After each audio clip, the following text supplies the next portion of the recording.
It's time for Milberger's Gardening South Texas, live from Milberger's Landscaping and Nursery at 1604 in Bulverde Road. During the next 2 hours, our experts will help you with your gardening questions when you call 210-308-8867. That's 210-308-8867. Or come by Milberger's during the show and have your question answered in person. And now it's time for Milberger's Gardening South Texas on 9:30 a.m. The Answer.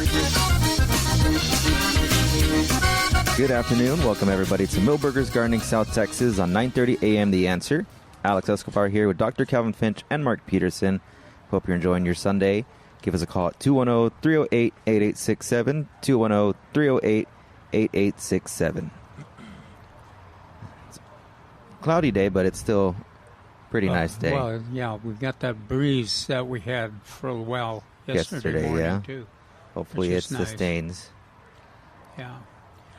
We talked my article yesterday, we talked a lot about some special gardening issues. We talked about the rust on the snapdragons and the fact that they were, in most cases, they were at the end of their life, snapdragons, so it was time to plant the zinnias and vincas if you hadn't yet. Mm-hmm. Then we spent a lot of time talking about the grass contact herbicides for grassy weeds, particularly the Bermuda grass in the vegetable garden. There's at least 3 or 4, one of which we have here at Milberger's that is labeled for the vegetable garden. So that's a interesting and pretty valuable resource. And the Bermuda grass is, with the rain, has really taken advantage of the vegetable garden at this point, and the weeds. And then we talked about sedge hammer for controlling nutsedge. Nutsedge, nothing seems to affect it, and it's tough to pull because the little nutlets stay in the ground and they just resprout. Mm-hmm. But that sedge hammer product is easy to use.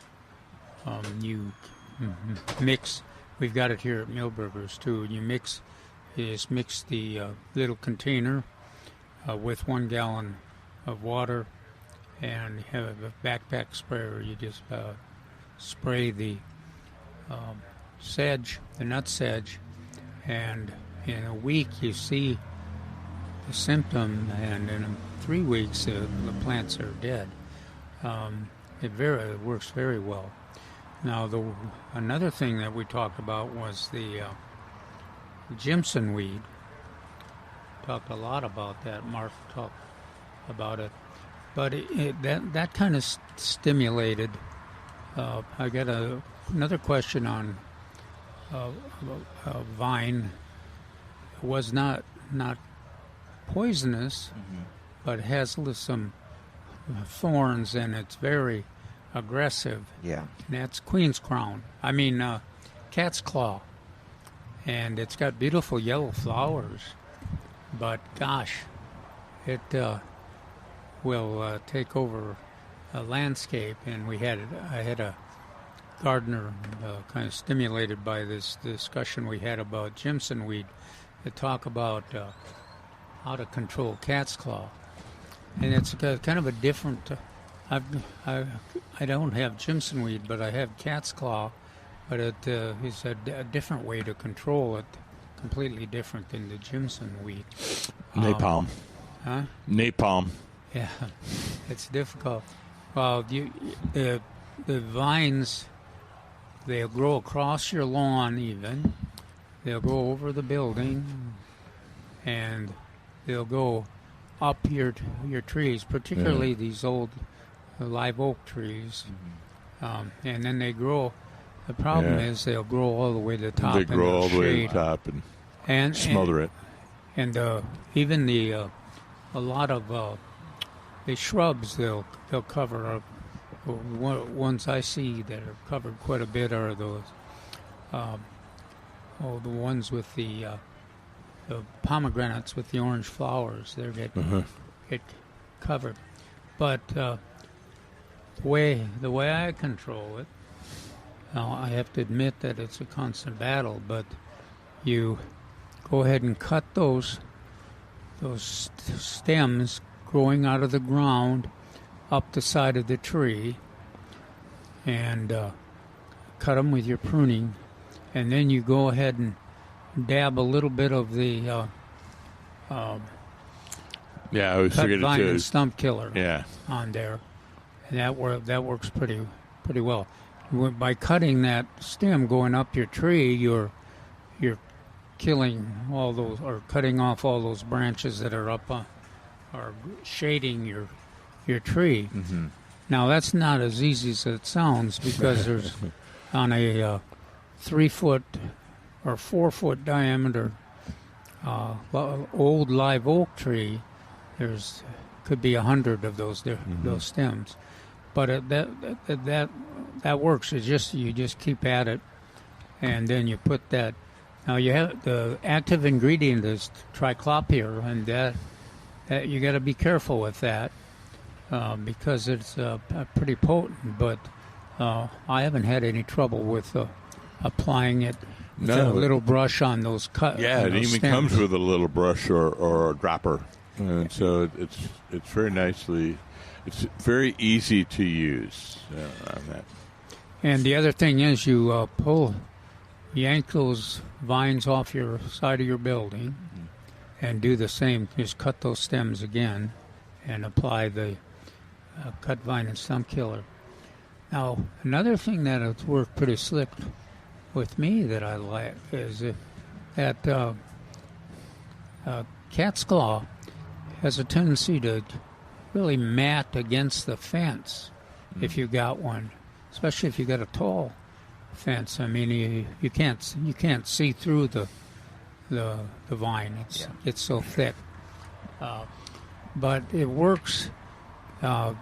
The remedy has that same active ingredient, triclopyr, and it works to spray that vine, that foliage, with remedy. Now, of course, you got to be careful because triclopyr and remedy are potent, and they'll penetrate bark, unlike glyphosate. They don't penetrate bark, and you can try glyphosate, but I've had much better luck with remedy, and it doesn't. The vine gets so thick that the spraying that herbicide, contact herbicide, doesn't penetrate. So you just watch closely and make sure you're not spraying one of your treasured shrubs or one of your old oak trees or anything. But it does a good job of taking out that massive growth that covers those fences. The saving grace on cat's claw. What? The Saving grace? Saving grace is that it's kind of sensitive to cold. Oh, okay, yeah. So if we get a good cold spell, a lot of it freezes back, or at least the foliage freezes. Yeah. But it grows so fast that it's back in a season's growth, 1 year's growth. But it is a tough vine. The flowers are beautiful, those yellow blooms. But gosh, it can take over and running across. You'll have it running across the lawn. You'll have it going up the trees and going on the side of your buildings too. So it is difficult to control. But again, as we emphasized with the contact herbicide for the grassy weeds.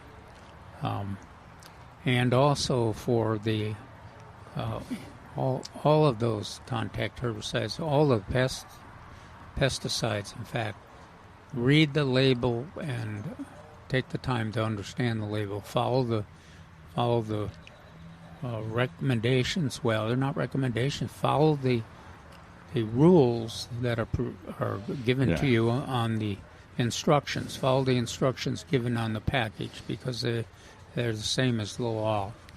And again, you can only use them in the situations that are described. So if anybody has any more questions on any of those tough vines to control or those other tough weeds, give us a call and we can talk about it some more. Yeah. February 2021 was a very good year. I really liked that year. That was a freeze. Cat's claw. Cat's claw. Several other pests. Coral vine. Coral vine. And, the coral vine's not really a pest. Gets out of control. Yeah. Well, you must have it different than I do. I was waiting for you to say that. It is. I think it rates probably one of the highest in terms of attracting pollinators, especially bees. But it will grow again in just kind of a massive waves over the top of your buildings too. Somebody asked me, it says, "Do deer eat it?" And I went, "Oh, I think so, but you can't really tell because it grows so fast." Yeah, I've got it starting to grow on some of my fences, and I think every once in a while I see the deer chewing on it, but they never get ahead of it. They'd have to be a full-time job to keep up with it. So, well, I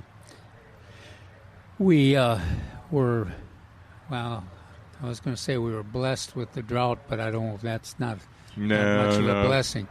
But it was a different situation when we were without the rain. But it didn't take the weeds long to take advantage of the moisture. No, I mean it is thick.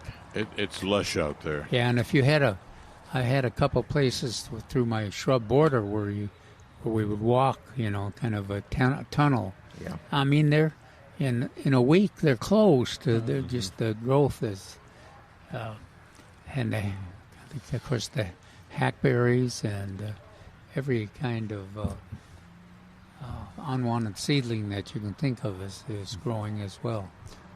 Plus the ones that have been kind of not growing much but staying alive, they are all making up for it and putting on a lot of growth. Both the desirable and the undesirable. It'd be interesting too if anybody has gardeners out there that have some really striking or interesting developments along that same line, if they'd bring those up. Mark, the other thing you were going to talk about, I know you got a list there, but the crepe myrtles you were going to talk about. The list Are of crepe myrtles. Are they on sale, Alex? These are Yes. yeah. Oh, yeah. Both Sinizos. Wanted good. Peter to give us what type they have, because Sinizos are on sale, right? They're on sale? Yes, they're on sale. They're valuing at $169.99 now, 15% off. Right. So they'll go from $29.99 to $24.99 to $169.99, and then they have the 25% off. Is that how it goes? Oh, what are you talking I'm about? throwing off $24.99 to $169? Oh, $169.99 to The crepe $24.99, myrtle, depending on the size. Crepe Myrtles, $44.99, 25% off. Yeah, okay. Well, I asked Peter what ones we have. We have Green Cloud, which I mentioned. Laredo, which is an older standby. Renegade is also there. That's 5 to 7 feet tall. Silver Star, 5 by 5 feet tall.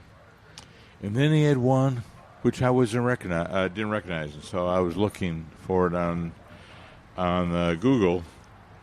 San Antonio Rose. Huh. Now, they claim pinkish flowers, but I don't think they were very pink, were they, Alex? No, they're pretty standard Cenizo color. But here's the thing. Trying to make it distinctive from the other ones. But here's the thing. It was 3 to 5 feet tall. So that is something that a lot of you don't want to prune excessively on your Cenizos, and I wouldn't advise it anyway. But here's one that will just stay 3 to 5 feet tall. And so that's something to look at. And they're a shrub that requires full sun. Full sun, absolutely. Very, very drought tolerant, though. Once they're established. Water a couple of times, and that's it. Mm-hmm. All right, 210-308-8867. We have Richard on the line. Richard, good to hear from you. How are we doing? Peachy. Question: right. When do fall tomatoes go in the ground? When do fall tomatoes go in the ground? Now, this is a point of controversy. When did they? Yeah. When do we plant them? Yeah. When do we plant them? Well, the third depends on what your inclination is. If you're liberal, you plant them the third week in July. If you're more conservative, you plant them second week. First week in August or so. I used to do second week in August, although I've been moving it up. I was August 15th. Well, and of course, it's so when you're planting things at that time, especially tomatoes, it really makes a difference what the weather's like. You're planting it the third week in July, and you might not get any growth until the second week in August either. And that's why that argument holds water quite often. But that's all. Yeah, we expect to get our maximum spring production in June, and then to pull those plants out in early July so that we don't have to put up with the spider mites as much. And then we do that planting in end of July or 1st of August. Okay, second question is, when can I plant strawberries? Actually, I think we think about September. Yeah, so again, controversial. The date has been changing over the years. So I have urged, and I think Trace did too, it's like in December, November, December type. Wait. Yeah. But you can plant them earlier. You just don't want to plant them later in the spring when you start seeing them in some nurseries, because that's already the time that it's past. You're already behind the curve. So you want to get them in the wintertime. At least in Texas, that's when we do it, in the wintertime. And I like to do it in December, or recommend it. All right, folks, thank you much. You want to do it earlier? Yeah, they'll survive earlier, but it's a question of whether you'll get any extra production or not. Yeah. All right, I think we... Anything else, Richard? Did we lose him? I think that was it. He said thank you so much, so I want to say I think that was it from Richard. I'm sorry? That was it? Hello? Can you hear me? Yeah, I can hear you now. Yeah. No, I think he hung up. That was all the questions he had. All right. All right. Thank you, Richard. 210-308-8867. We're going to be right back with Milberger's Gardening South Texas on 9:30 a.m. The Answer. Welcome back to Milberger's Gardening South Texas on 9:30 a.m. The Answer. Give us a call at 210-308-8867, 210-308-8867. You know, another, I was interested, Mark, when yesterday you mentioned that the Crepe Myrtles were on sale, and that was an interesting topic. And I did get one of my articles is a Q&A, and I did get a inquiry about why I don't emphasize the native plants more. And one of the reasons why I don't are that there's so many exciting exotic plants, including crepe myrtles and roses and, all the vegetables and most of the annual flowers. It'd be hard if you're used to gardening and color and all. It'd be hard to get as excited about gardening if you didn't have access to the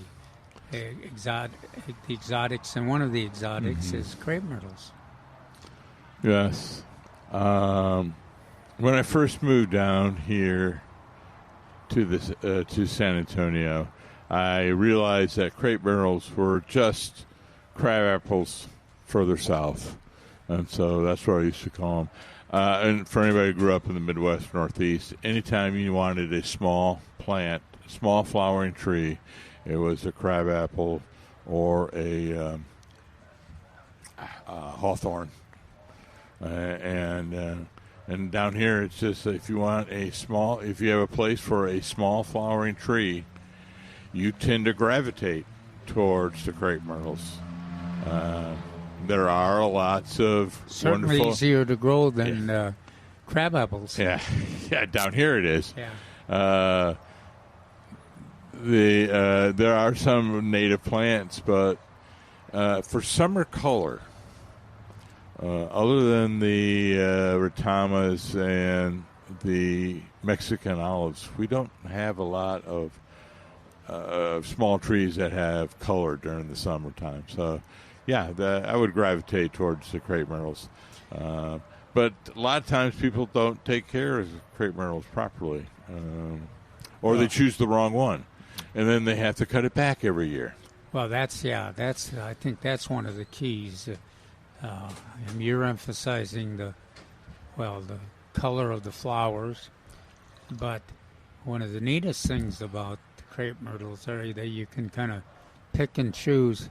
You determine what size you want for it, what size would be best in your planting, your plan, and then it's relatively easy to find the one that a size crepe myrtle that'll fit perfectly in that situation. Yeah, if you want an 8-foot maximum crepe myrtle for an atrium or a little alcove or something like that, it's there.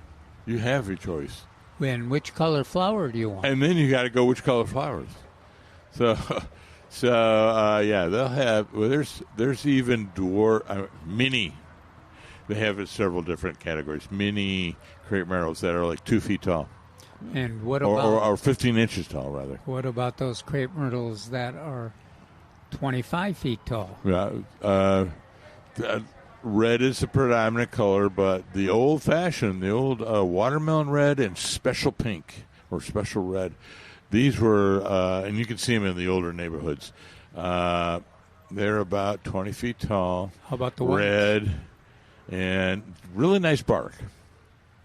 And then they have the Basham's Party Pink, and these are the really tall ones. These are 35. Almost 40 feet tall.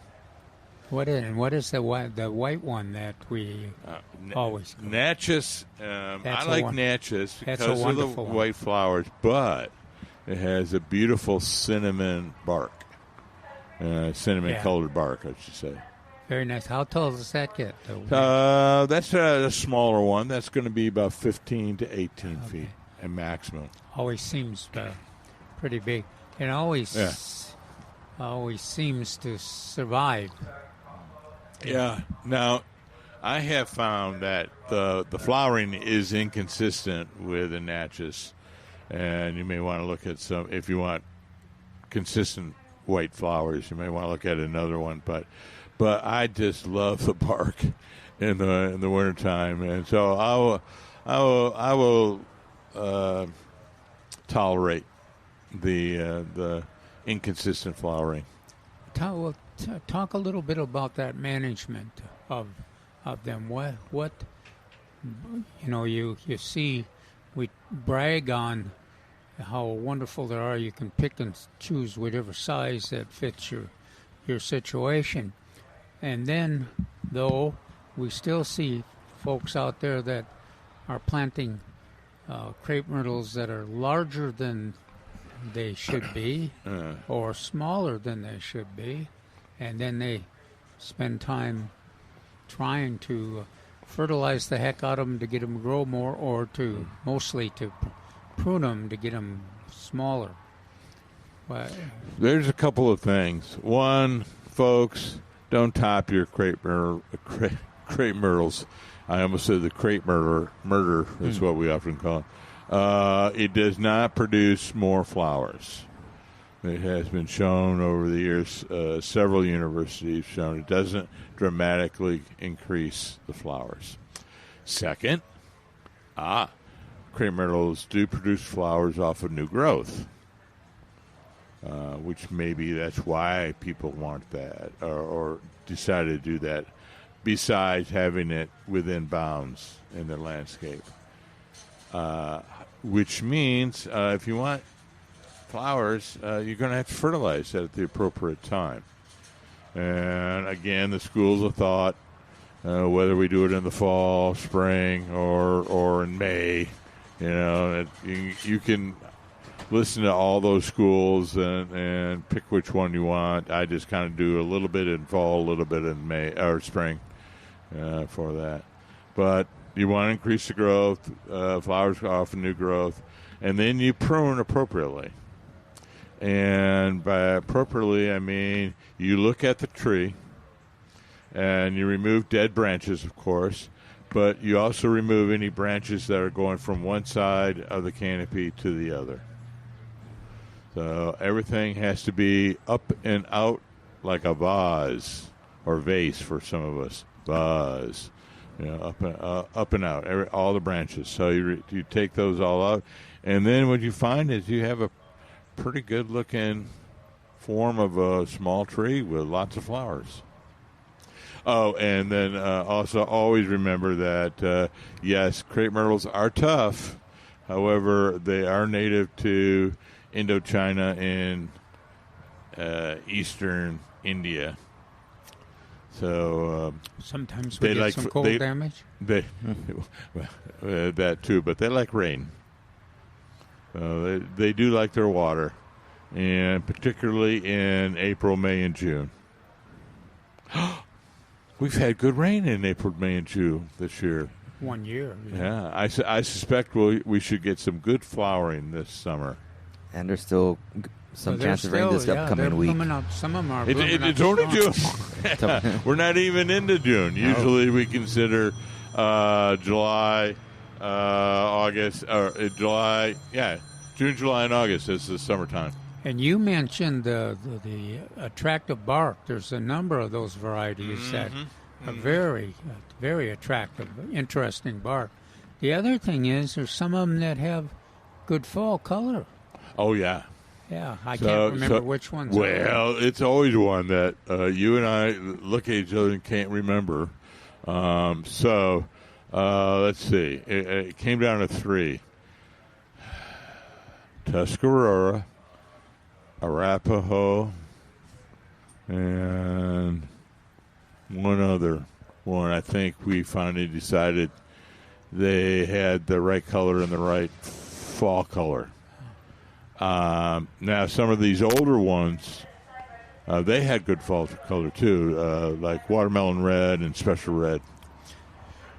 Now, Alex, they're on sale here. Do we know what what varieties we have, or what size the plants that are on sale at Milberger's? Well, that was my fault. I asked Peter about the Cenisos, but I forgot to ask him about the Crepe Myrtles.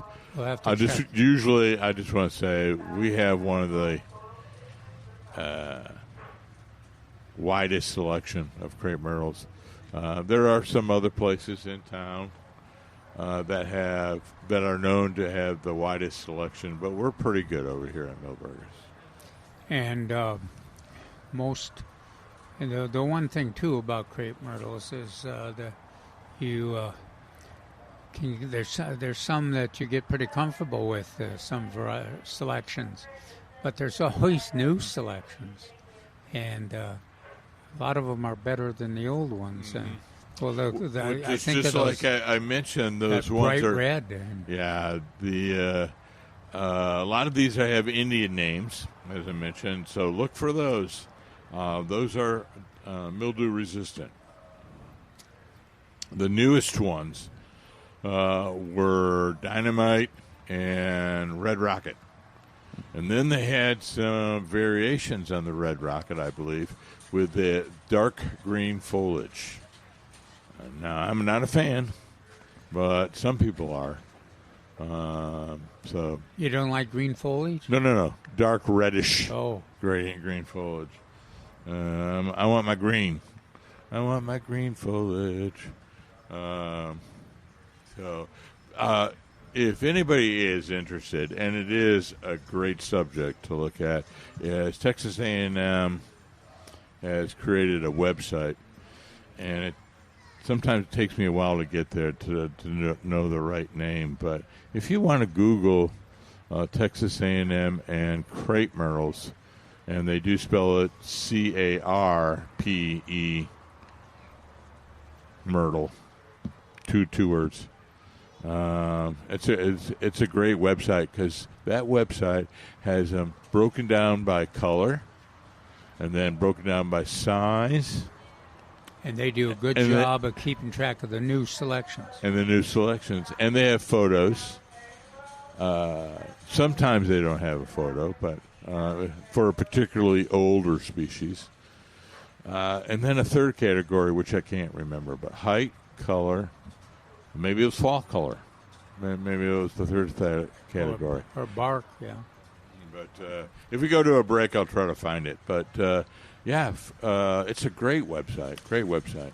Yeah, now we haven't done a good job of keeping track of what the varieties we have here, but Milberger's used to do a pretty good job of having a listing of the colors and everything. So, and I think they still have that as a... It may be wandering around in the office. We'll look at it. They used to have it posted by the crepe myrtle displays out there. But they are on sale. Yes, the Crepe Myrtles, regularly $44.99, on sale now, 25% off. And what size? Doesn't give a size. It's just 25% off. Of course, it depends on which. Yeah. If it's one of the 2-foot minis, it's a little different than the Passion Party Pink. Much like the Sneezos, Peter gave me the sizes. We have number 3s all the way up to number 15s. And so that's why they just did 25% off. Mm-hmm. The price will vary per container size. Well, and that gives you more flexibility, too, because if you're a homeowner or gardener here in the Central Texas area or South Texas area, your soil may vary from being 2 inches deep to relatively, 8 or 9 inches deep, and that really makes a difference on what is reasonable for you to buy. And then also, again, just to remind everybody that the advantages of using crepe myrtles, one of them is that you can pick and choose from all those different sizes that are available to best fit your plans. This would be perfect if I had a 8-foot pink one. Mm-hmm. And within a crepe myrtle, you certainly can find an 8-foot pink one. And all those other whites, reds, even purples. So it's a good, and we'll do a little more research on some of the selections that we have here at Milberger's. Yes, but as a reminder, yes, Crepe Myrtles are on sale. We have plenty more items for sale we'll talk about once we get back from this break. But give us a call at 210-308-8867. We'll be right back with Milberger's Gardening South Texas on 9:30 a.m. The Answer.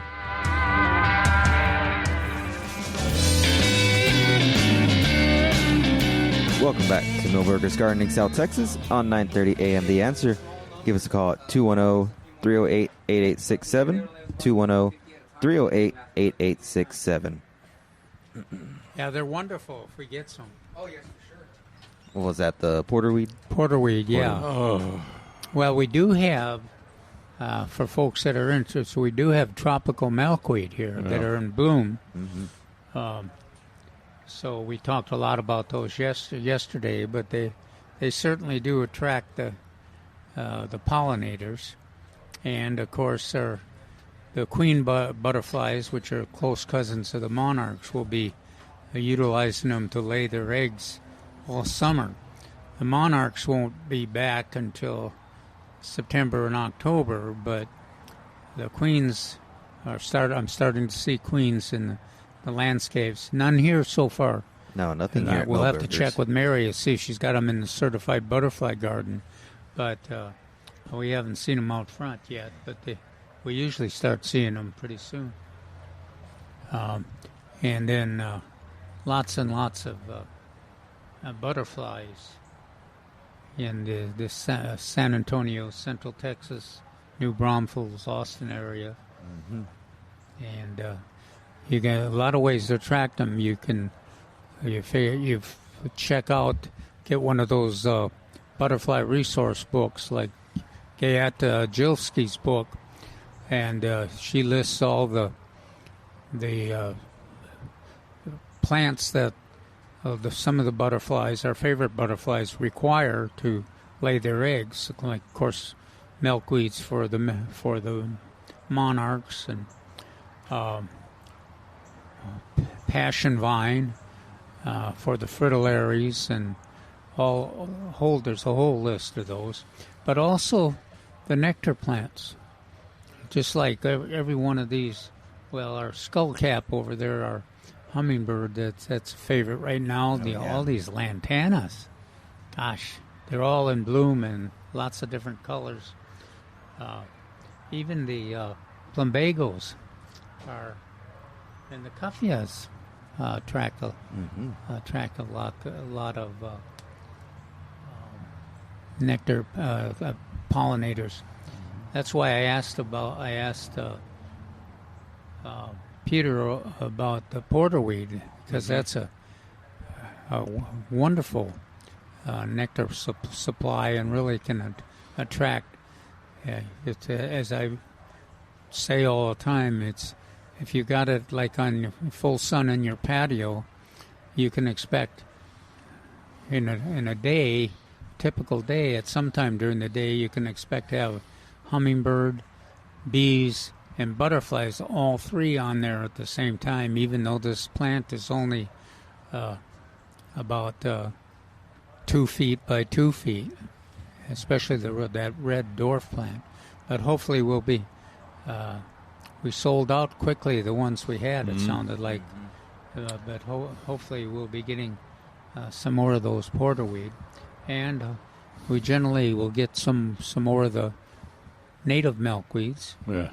And even some of the exotics. And then, Mark, they moved your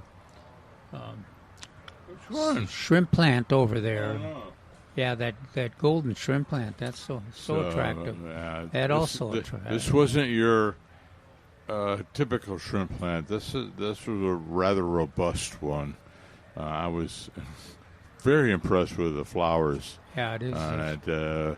Unbelievably attractive. Both the rust-colored one. Good shade yellow. tolerance, too. Oh, yeah. No. This is one of our top 4 or 5 shade plants we like to have in there. I was also going to mention we do have mist flower. Greg's mist flower. Or we did over in the corner over there. Where that lovely couple. Right there? Yeah, where that lovely couple is, right about in that area. Anyway, that's also a very attractive plant to a lot of pollinators. Oh yeah, I think that qualifies as one of the all-stars. You can argue that that's at least as good as the zinnias. Yeah, maybe better, depending on what the target pollinator, and depending on your garden situation. So, yeah, it's good to have both of them, both zinnias and mist flowers for sure.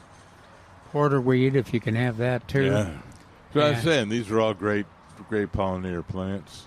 And our friend here is another one that really attracts. The tropical milkweed is one that really attracts the pollinators. It attracts the monarchs and the queen butterflies to lay their eggs and eat the foliage, but it also attracts all of the pollinators in even the hummingbirds like to come and get access to that nectar.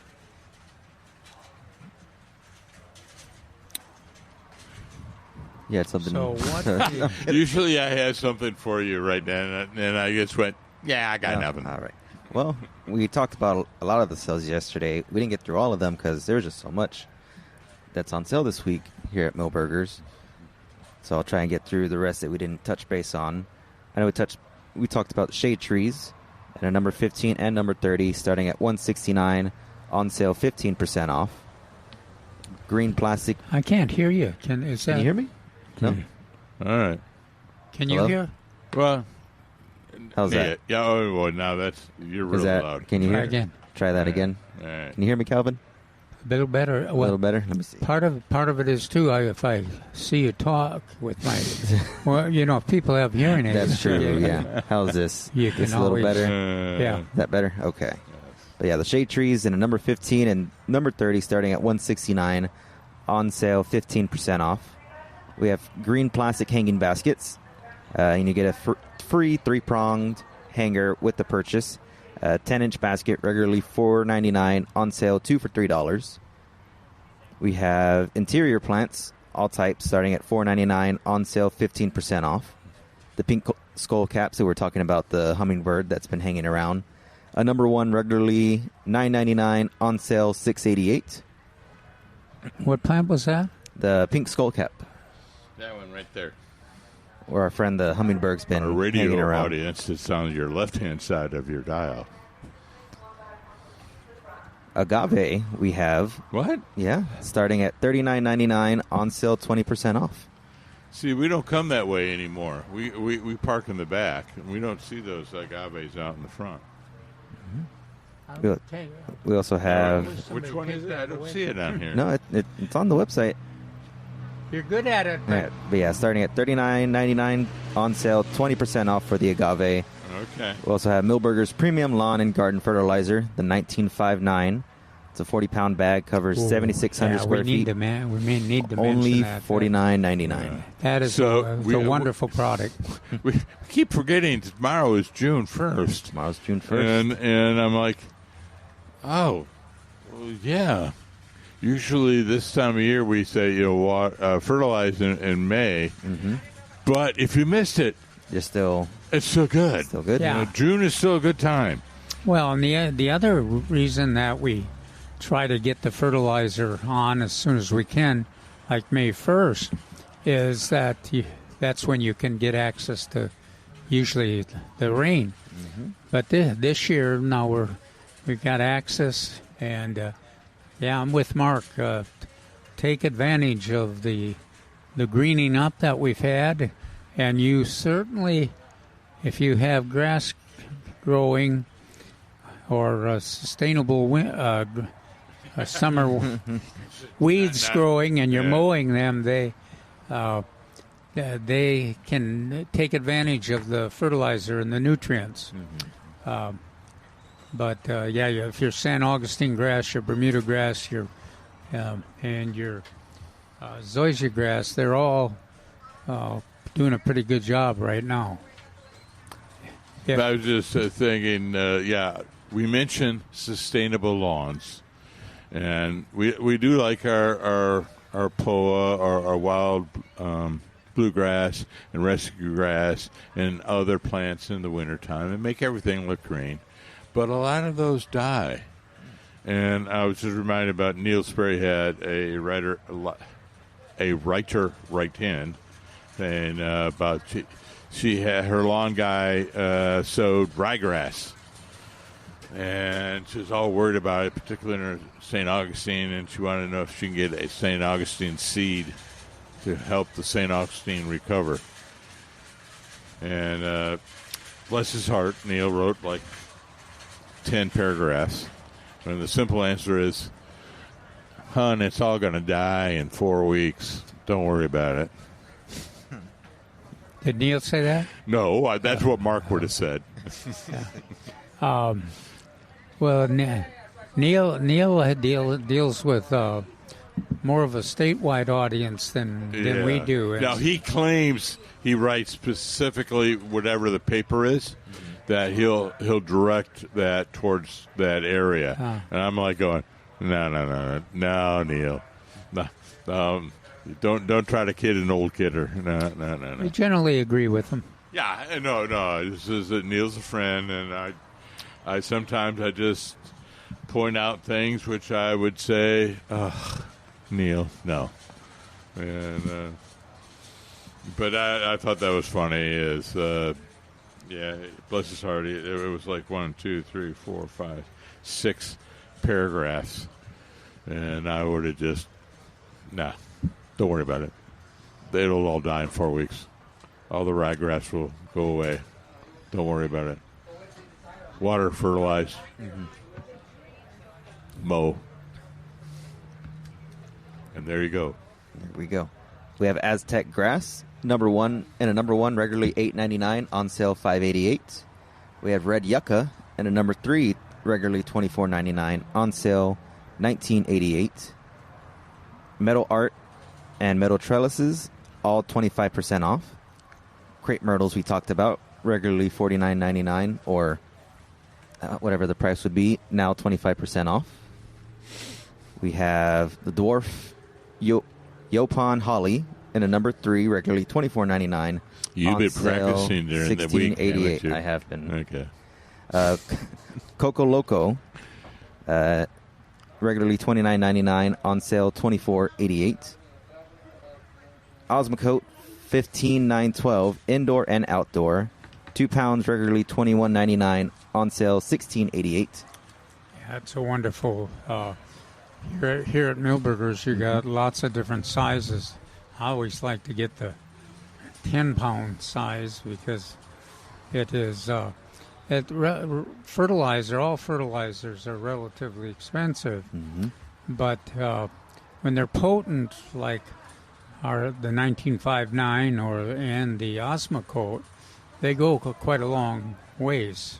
You don't have to use an outrageous amount, and Osmocote is my favorite for container plants. Really, includes both, slow. It's mostly slow release, but it always surprises me how quickly it releases some of the nutrients. You can see it almost quickly. So, and one there's other sources of nutrients for gardens, for garden containers here at Milberger's too. Our Bart, who works with us quite a bit, he's the one that Mark did a story on in one of his media publications or films. But he does all container gardening, vegetables, and the whole works. And he uses one of those. You remember what they're called? Those capsules of that fertilizer he uses. Oh, he uses the old form AgriLife or Agriform. Yeah, Agriform, doesn't it? Yeah. Now, that's really old. Just imagine sweet tarts on steroids. And you right back. We're back with Milberger's Gardening South Texas, live from Milberger's Landscaping and Nursery at 1604 in Bulverde Road. Come out to visit or call us at 210-308-8867. That's 210-308-8867. And now back to Milberger's Gardening South Texas on 930 a.m. The Answer. Welcome back to Milberger's Gardening South Texas on 930 a.m. The Answer. Alex Escobar with Dr. Calvin Finch and Mark Peterson We'd love to hear from you. Give us a call at 210-308-8867, 210-308-8867. I know the news caught us off abruptly there. I know we were talking about some fertilizers that we used to have here at Milberger's, you said, right? Yeah, we still do have them here. Mm-hmm. I couldn't find it lately, so I don't know if we still have the Agroform that I was talking about. Yeah, well, at least Bart keeps talking about it and keeps trying to convince me to try it, and talks about getting it from Milberger. So we'll have to check. That's I always just took it for granted that we still had it. Yeah, I just haven't seen it. I just haven't seen it around. So. Of course, we do have every size of Osmocote that you can think of, and some of the. I know where that is. Yeah.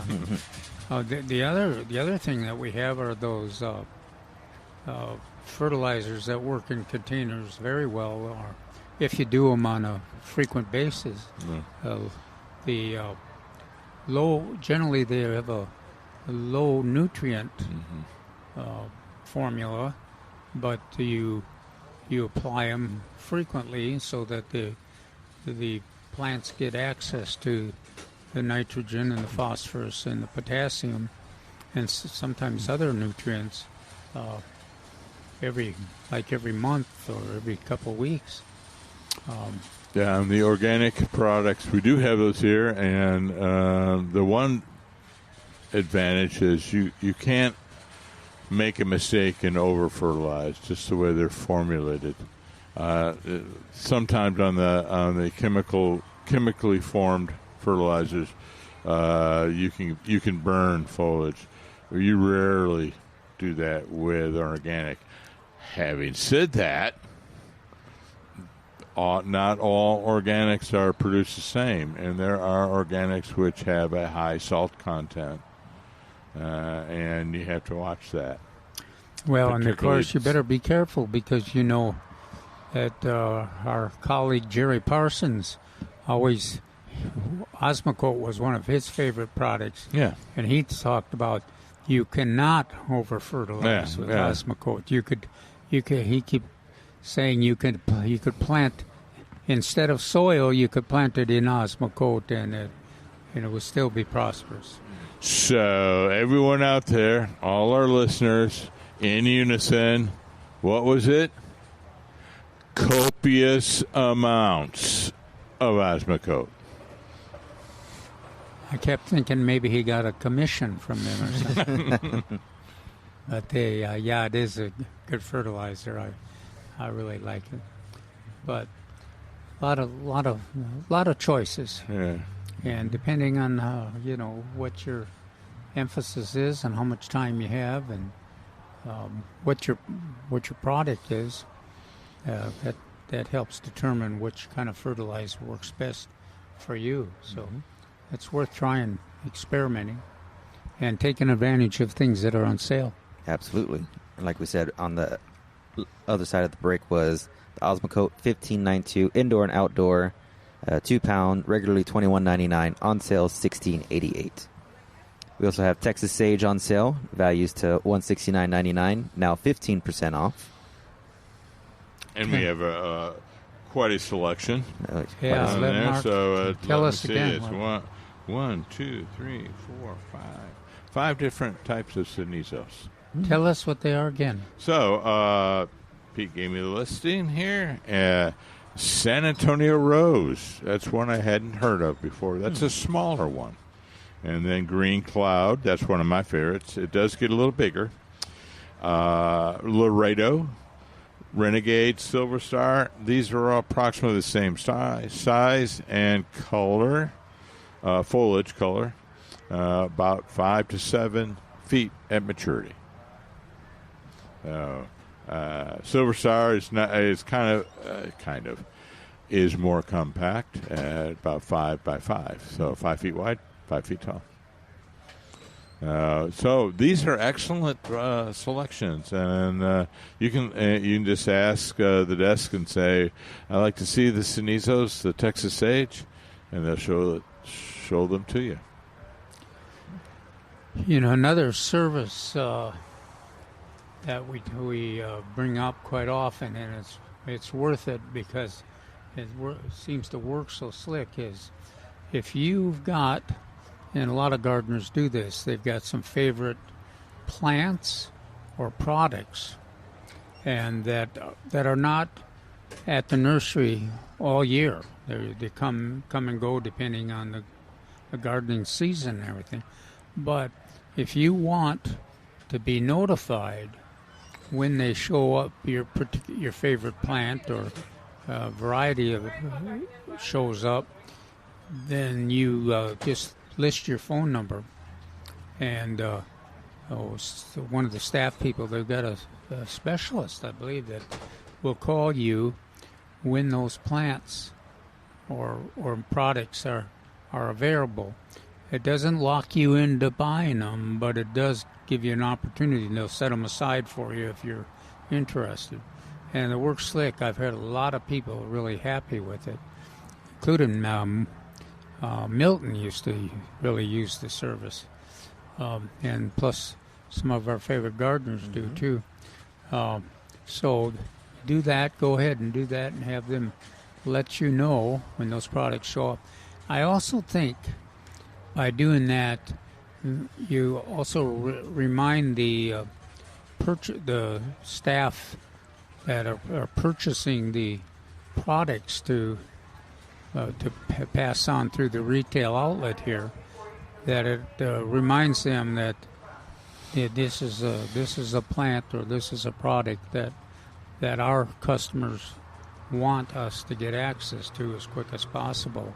And so I think it helps motivate, helps the purchasers make some decisions about what is the priorities in terms of getting the products in. But it works slick. Try it out, and you're not locked into the cost or anything. If you change your mind, you just let them know, and that doesn't hurt anybody's feelings at all. Yeah. And that number that you can call to ask to see what they have or to be put on the list. It's the number for Milberger's is 210-497-3760. Again, that number is 210-497-3760. That's the number for Milberger's, the store. The number for us, if you have any gardening questions or any updates about your gardening, is 210-308-8867, 210-308-8867. Where did I stop? The Texas sage, right, was the last one I listed. Yes, that's the one we were talking about. Yes. So we talked about Osmocote. Mm-hmm. What's else on that list? We have double red and single red knockout roses. Number 3, regularly $34.99, on sale $24.88. We also have garden hats. Maybe you're looking for a new gardening hat while you're out here in this Texas heat. Looks like we're going to be hitting the 90s this upcoming week. Garden hats all 10% off. Yeah, and if you're as old as Mark, you should be wearing a hat. When I'm out in the field, I have a nice hat. I try to remember too, but it's pretty important for as we age. Yeah. And when the way the sun is here in Well, San Antonio. I thought it was going to be sunnier today, but I don't. Knock on wood here. Yeah. We said that yesterday, and the breeze quit and the sun came out. Yeah. But it took Tilly for my my Westie for a walk this morning, and gosh, it seemed humid. Oh yeah. But yeah, you want to take advantage of this weather because this is nothing. It won't be long. What, another 2 weeks, 3 weeks, we'll be getting approximating 100 degrees. Oh yeah, it's just around the corner. We have viburnums for sale. We have Sweet and Sindanqua. Number 3, regularly $24.99, on sale 2 for $40. And I did some research this morning. We have a few of a selection of sweet called moonlace. These are smaller ones. Now, I grew up with one called Spring Bouquet. Oh, yeah. Yeah, remember Spring Bouquet? Oh, yeah. gosh. We had some earlier this year, but I couldn't find any this morning. But they are both selections off the sweet, the Tinus. Did you see Viburnum Tinus. Did you see how tall did they get? How big? So that's what I was looking for. So the moonlace is going to be 3 to 5, 3 to 4. Okay. So small, and I know the Spring Bouquet is about the same size. Yeah. So Sandaqua is of course going to be the largest, and then sweet. And how big is Tinus. the Sandaqua? Gets serious. Yeah, it could get good size. Yeah. You can make a really nice hedge, and boy, it's attractive foliage. Yeah. We got, I don't know how many we have over there, but a good selection. Oh, They look great. And there's another variety of sweet called Copper Top. Copper top? Copper Top. Ah. So it's viburnum. It's not a photinia, but it's a viburnum with a little copper and the reddish color leaves in the new growth. Kind of like firebush. Yeah. So anyway, that's. I'm glad you mentioned that about the viburnums, and yes, we have several. How tall does the Sandaqua get? I'm thinking it will get to the proverbial 12 to 15. Yeah. Now the sweet is going to be 4 to 8 or 4 to 6, something like that. And then these other ones are smaller versions of the sweet. And just to remind everybody, these are one of the classic shade-tolerant shrubs. Most of them bloom in the spring, and most of them have berries that don't last long. The birds eat them up. It's not like some of the fall blooming berries like nandinas or even duranta. They have to go through some freezes to become desirable for the birds. These spring blooming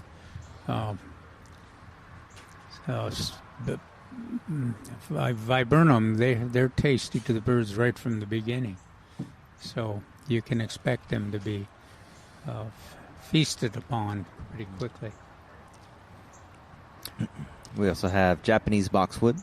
And the deer don't eat them. No, viburnums. Viburnum, that's a nice thing. Yeah, the deer don't eat them. That's amazing. That's an important point. Yes, Japanese boxwood, number 3, regularly $24.99. On sale, 2 for $40. Southern wax myrtle, number 3, regularly $24.99. On sale, $16.88. We have stepping stones, the 2-inch by 8-inch by 16-inch, regularly $2.99. On sale, $188 or 10 for $15. I felt Mark was looking at me. No, I'm not going to make the joke about stepping stones. So. We have bougainvilleas, all sizes, now 25% off. Citrus trees, starting at $49.99. Liriope Big Blue, regularly $8.99, on sale for $5.88. And that's one of those plants that we bring up. We've got lots and lots of lawns that have transitioned from being getting enough sun to not getting enough sun as their trees have matured. And so we've always, when we diagnose that as the issue, and we always bring it to the homeowner or the gardener's attention, that there are lots of good ground covers, including the one you're talking about, that can deal with the shade. Very attractive, prosper, and actually easier to take care of than a lawn once they get established. And we've and Mark always cites that neighborhood over on down in King William. King William, yeah. Gosh, if you want to see an effective use of those shade-tolerant ground covers, that's the place to go and look. I just love the way they do those layers and curves. And now, of course, it's not the kind of ground cover that you would be able to putt golf in it, but they are very attractive. And if you have flagstone or the other pieces of sidewalk you were talking about in there, that makes them really interesting and attractive and easy to maintain. And you also make the San Antonio water system happy because they don't take nearly as much water as lawn grass does. So that consider that, especially if you've been having trouble with your lawn, keeping it in good shape, and you finally diagnose it as being too much shade. Of course, not here in San Antonio. I'm not sure there can be anything such as too much shade. We have a few places. The aforementioned King William is pretty shady, and they have trouble growing some stuff. But I'm being facetious because shade, you hardly would remove trees to get more sun, so your lawn can grow better. Yeah. No. Parts of Alamo Heights and Terrell Hills, they have lots of shade. But, well, I'm a tree guy. So, yes, I don't favor grass, that monoculture of grass over trees and wonderful plants we can plant underneath the trees. Well, a variety of plants. Even if one of your values is property value, those trees really add a lot of value to your property, much more value than a lawn does. So if you've got these wonderful,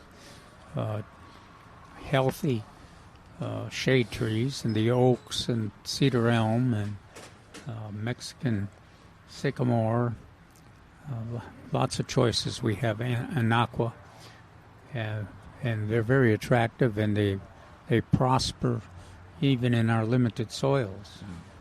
But and then those are the kind of areas where you would plant one of the shade-tolerant ground covers, or a number of the shade-tolerant ground covers.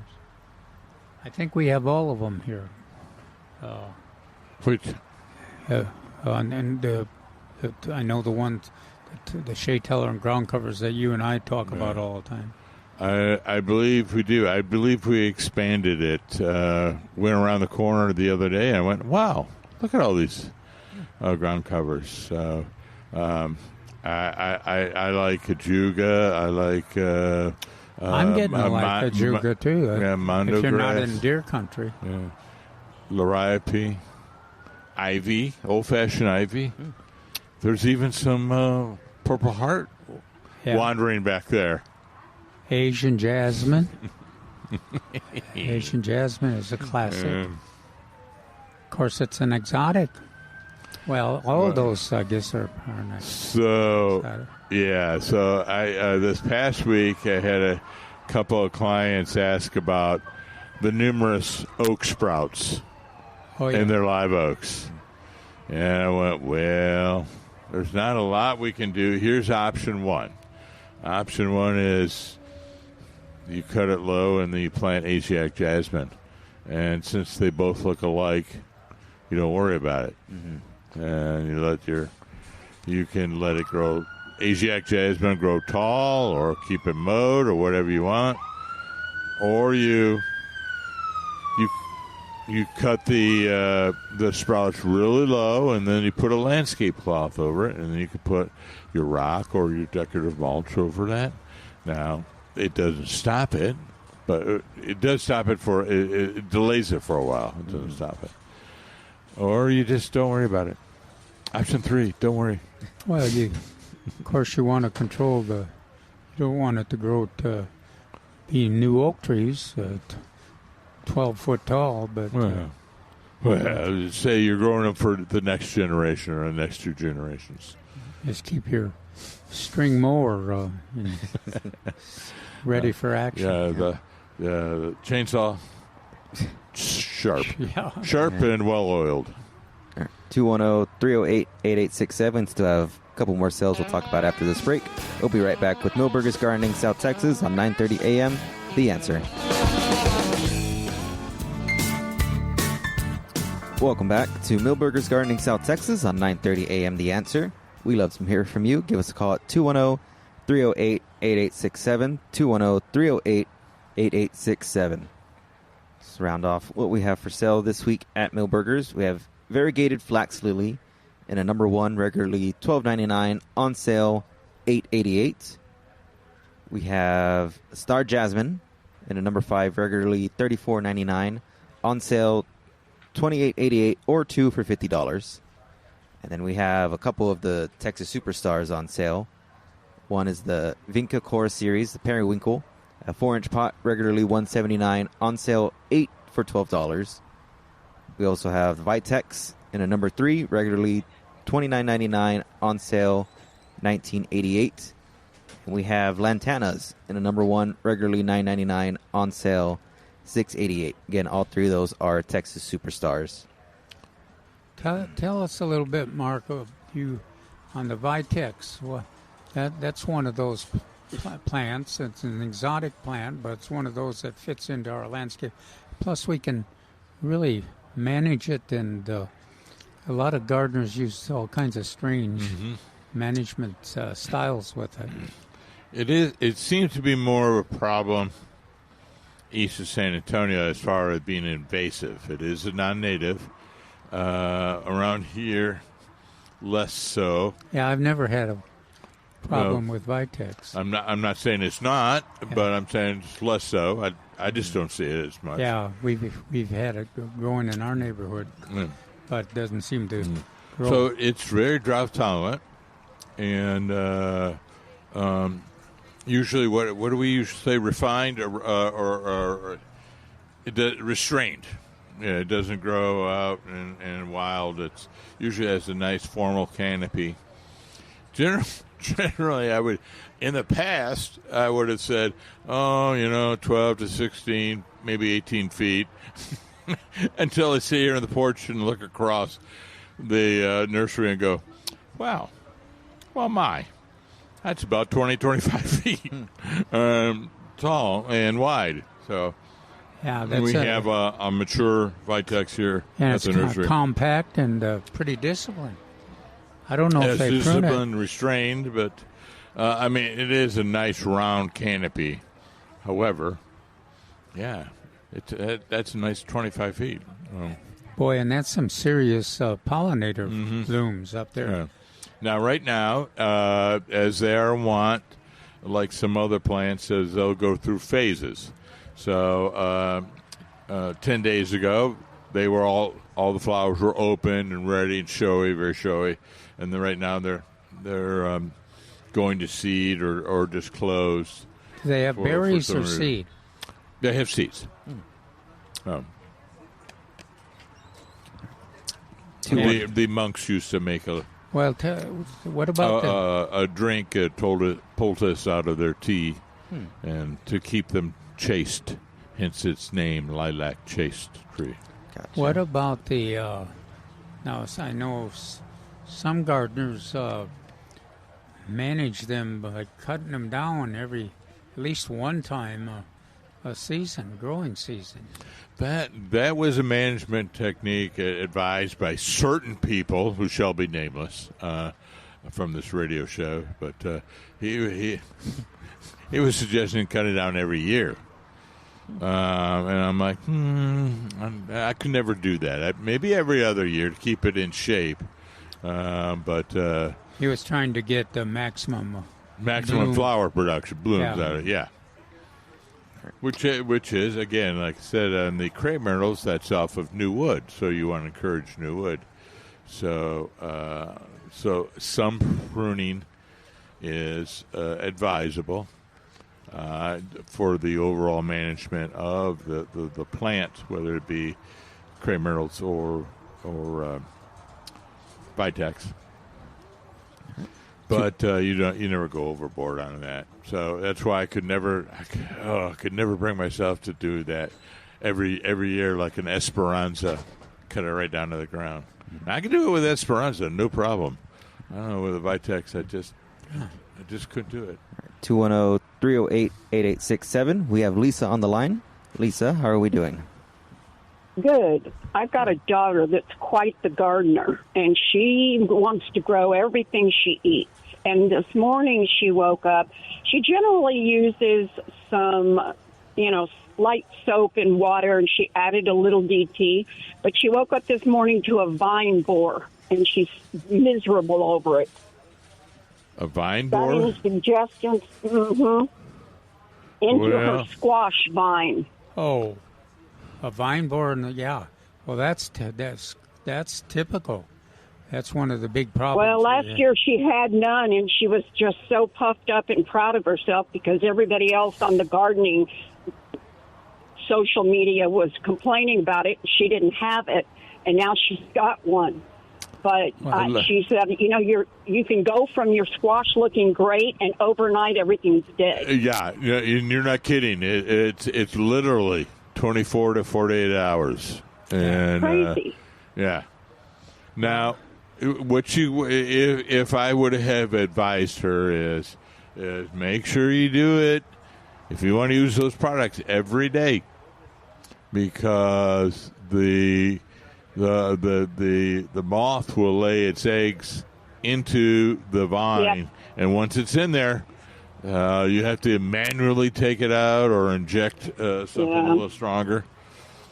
She typically sprays every day, but because we've had rain, unusual rain for this city, she's seen more moths because I'm sure the humidity, and it's difficult to keep her spray on because it's raining. Right. Well, to have her try nothing else I can tell her. Yes. Well, to have her try what I do.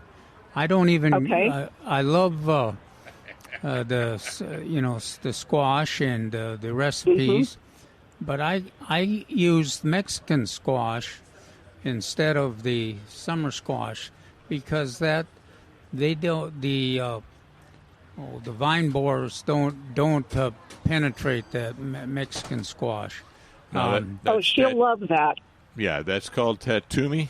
Tatumi. Yeah. Mm-hmm. It's you can get it if you go on the internet. There's about 25 different sources. It's just and a lot of times her favorite nursery may have it on their seed rack, but it is very fast growing and produces around. Starts out as like a tennis ball and gets quickly to volleyball size, and will grow. It's aggressive, but it does not. She's got spaghetti squash. She's got yellow squash. She's got zucchini. That Mexican squash, is it like the calabasas squash, that kind of striped? Yep.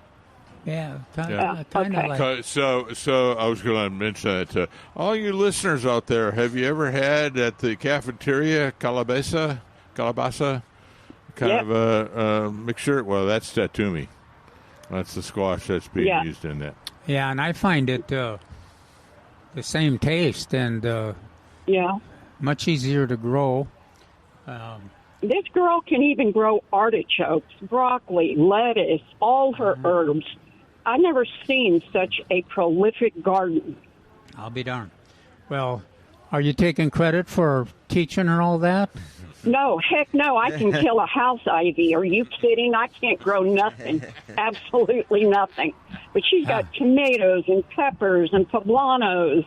She's really quite in love with this gardening. She just started about a year ago, and she's she can't wait to get home from work to that garden. Yeah, well, tell her to try that tatumi. I'll bet she'll add that to her list. And thank you, guys. Appreciate it. Thank you. Bye-bye. Bye, Thank you so Lisa. much.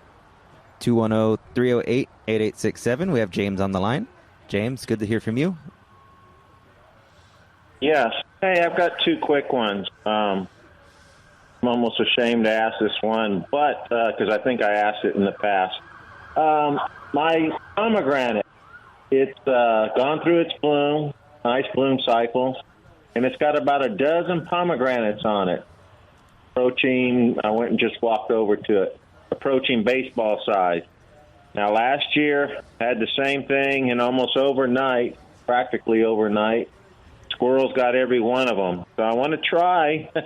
I want to try one of these things, sample it. How soon can I harvest them to where they're edible? Is size an indicator, color, or they get kind of, I'm not sure when to harvest them. But I want to do it as soon as possible.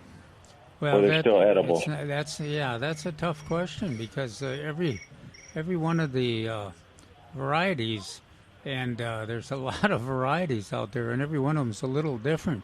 But if it looks, I would keep track, and if you get the first time you get one that looks like it's getting ripe, more dark color, red, maybe a little softness, then I would go ahead and try it, because you're right. The squirrels do a good job at determining when they're perfectly ripe for the harvesting.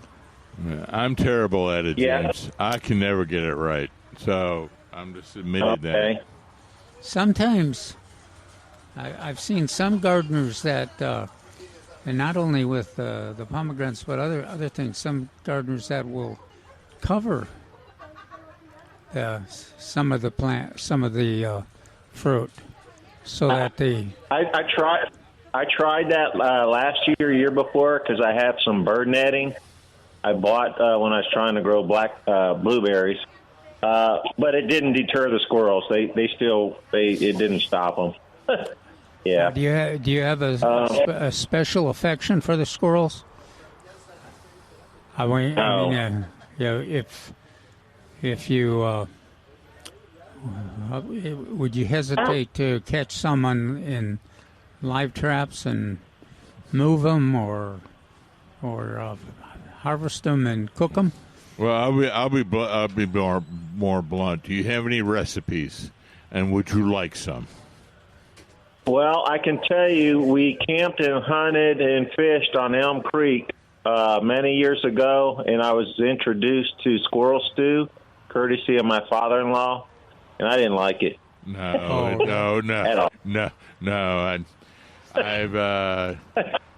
What was that? I was hanging out with a bunch of archaeological students from UTSA, and we're preparing squirrel on a spit, and it wasn't tasty at all. Well, I worked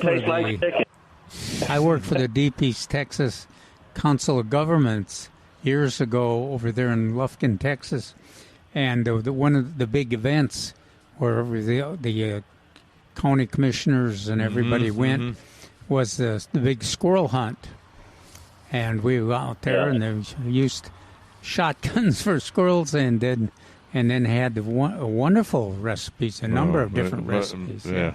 Must have been bacon was used liberally. Oh, yeah. No, the food, all in the preparation. Good, yeah.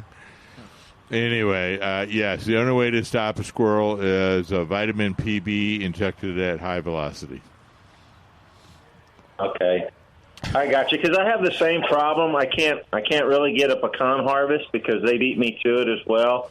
I rig up like an aluminum collar around the trunk, and they still go by that. Yeah, I just have too many squirrels. I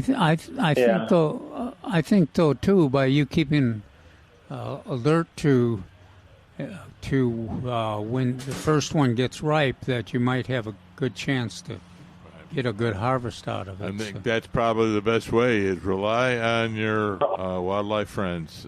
They will tell you when things are ripe. Okay, well then you answered my question before I asked it. When do I know they're ripe? Even if you harvest a little early, I think you can set them out there and they'll do a little ripening. Or I think people put them in the refrigerator. I've got a few, but I've never really been able to harvest any either. Yeah, I have little to no experience with them. I mean, I do have a little bit, and I was always wrong.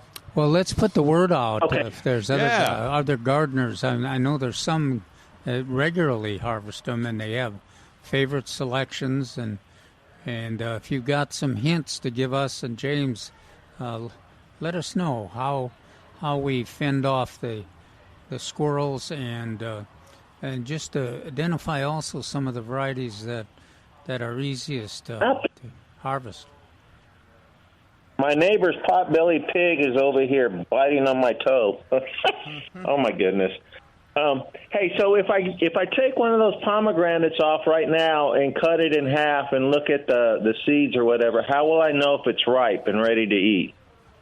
If you taste the seeds and they're, well, it depends on the variety. Some of them will have a little sweetness already, but most of them will have to sit a while to get. I think if it's not ripe, it will be astringent.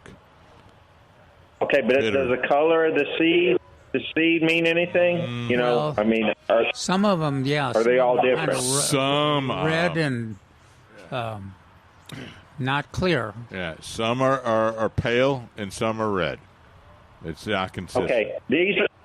Okay, these are red because I did cut. I didn't cut one. A half-eaten one, I believe, from last year from the squirrels, and they were red inside. So I guess when they're red on this one, that means they're ripe. Taste the seed. The taste, even when the seeds are tart, they're kind of interesting tasting. Okay. All right. I'm going to try one in just a few minutes. All right. I had another question, but I can't remember what it was, so I'll have to call y'all next week. Yeah, that's at your age, you got to kind of expect that, James. Just ask me about that. Yeah. All right. Y'all take care. Thanks for the call. Thank you, James. All right, 210-308-8867. We're going to take one last break for today. We'll be right back with Milberger's Gardening South Texas on 9:30 a.m. The Answer.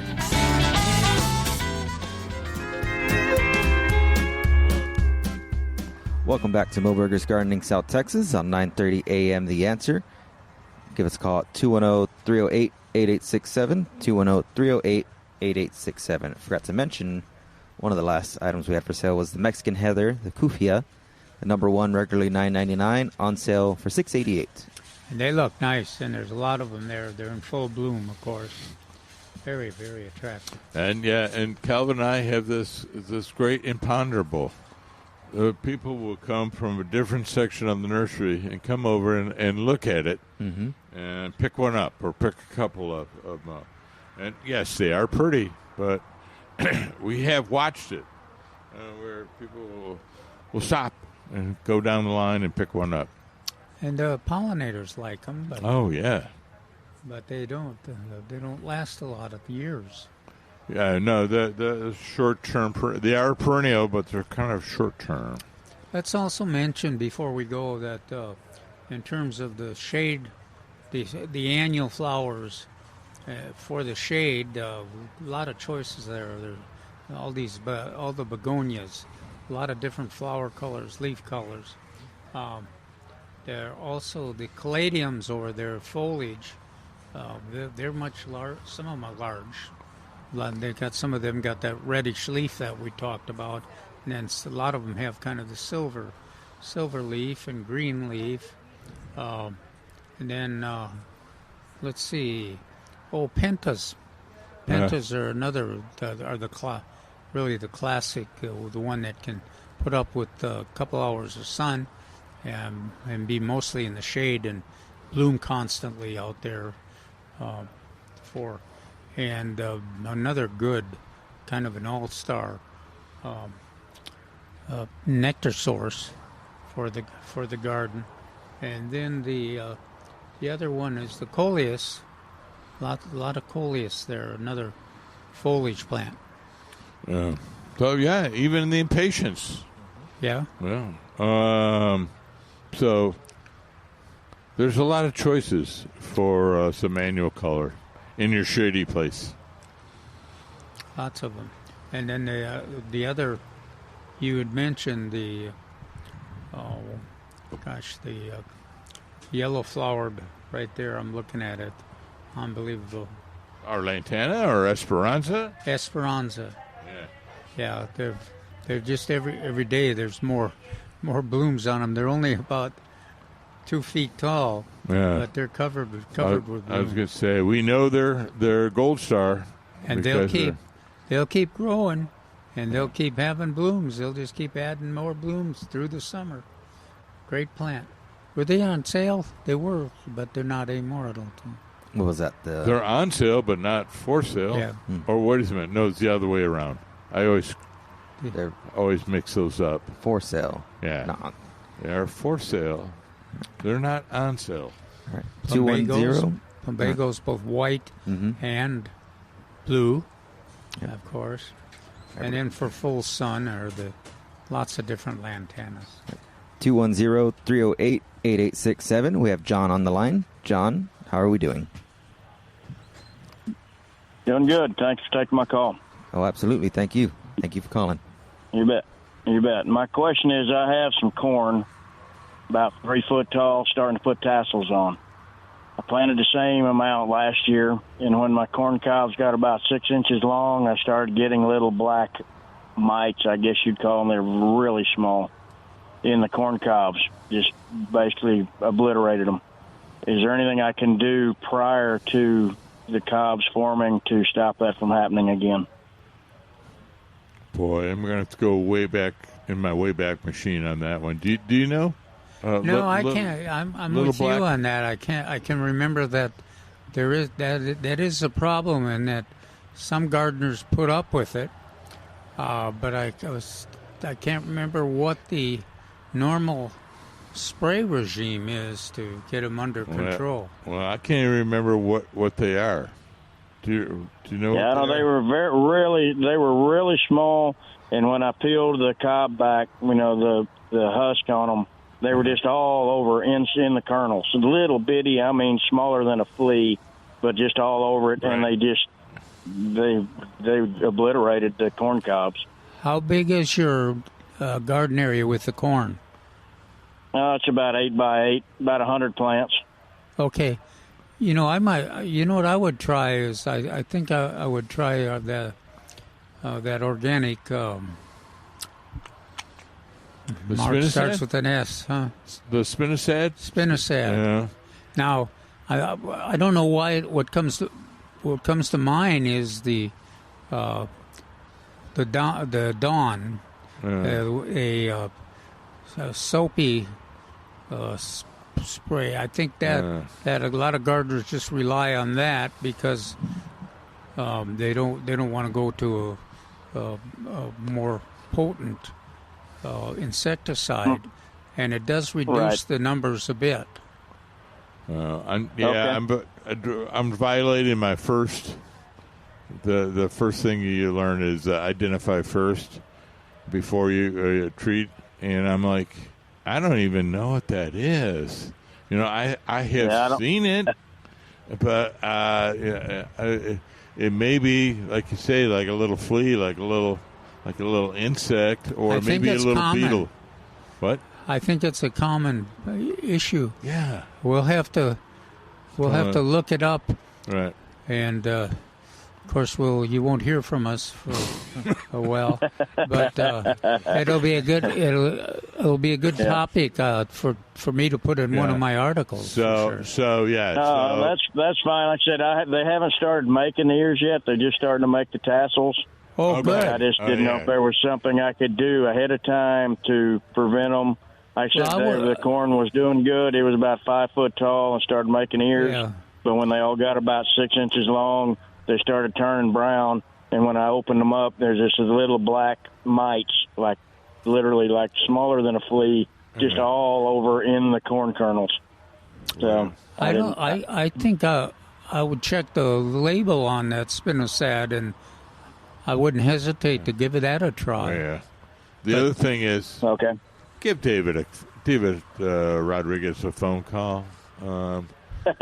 You're laughing because it's so hard to get a hold of him.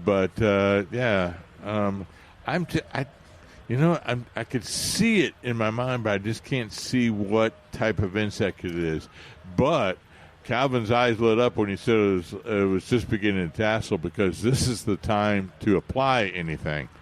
And so I don't know if the spinosad can get in there, but I'm trying to think of something that will actually get in there and do the work, but it's also safe. Yeah. All right. Have you tried? But I'll be. Have you tried probing the computer this week? So. Sorry. No, I haven't. I just sitting here listening to y'all on the radio. And I thought, well, I'll just call in and ask, see what you can tell me. Yeah. I'll it's amazing how, we used to, 20 years ago, we used to everybody grew some sweet corn, and now very few of us grow sweet corn.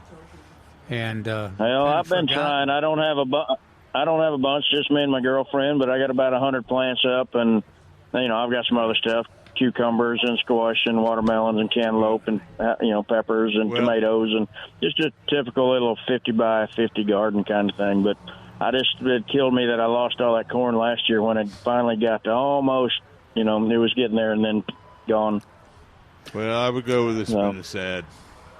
Yeah, we'll try, and we'll try to get if there's some other information, certainly by next Saturday. All right. Well, I listen to y'all pretty much every weekend, so I'll keep listening, see if you can come up with anything. Well, I appreciate it. Thanks for reminding us, John. Thank you, John. All righty. Oh, yes. Oh, 1 second. Sorry. We got to talk in the mic so we can hear you. Hi. Hello I was there. listening, and you were talking about different fertilizers, and my Crepe Myrtles up and down the driveway said, get over there to Milberger's and get something to put on my plants. They're crying. They're plants. They don't bloom very nice. It's Basham, the pink ones. They're nice and tall. No blooms. Need some good stuff to put on them. Is it in full sun? Oh, yeah, up and down the driveway. The house sits in the middle, 4 acres. Nice crop of grass burrs. It looks pretty good. Well, my first choice would be 1959. Okay, that's why I drove over here. I says, get in the car and get over there and get some of that stuff. I need it desperately. And 1 or 2 cups at least. Well, I have about 25 of these. How big are they? Oh, they're at least 20. They're at least 25 years old. They're nice and tall, never been cut. And then, of course, I have my red yuccas. I like my red yuccas. I have them in front of a house. They made it through the winters. Little snow didn't hurt them. I bought some more. I even picked up some yellow ones. That looked new. As gardeners. Now they're not a serious fertilizer need. No, they hold their own. They just say we look pretty. We'll do fine. I would bet that if you used 2 to 4 cups. They're relatively large. Yes. Of slow-release lawn fertilizer, you would get a good response. Better than the other, what we sprinkle on the potted plants and stuff. The Cosmocoat that's on steel for 16 yeah, you don't. something. Yeah, Osmocoat is. Yeah. You'd have to get a second mortgage. I probably would for the plants. Yeah, try that 2 cups per 25 plants, and I'll bet you get a good response. All right, we're about to go off the air. Right time. Thank you, ma'am, and thank you, everyone. All right, thank you, everyone, for listening to Milberger's Gardening, South Texas, on 9:30 a.m. The Answer. We will.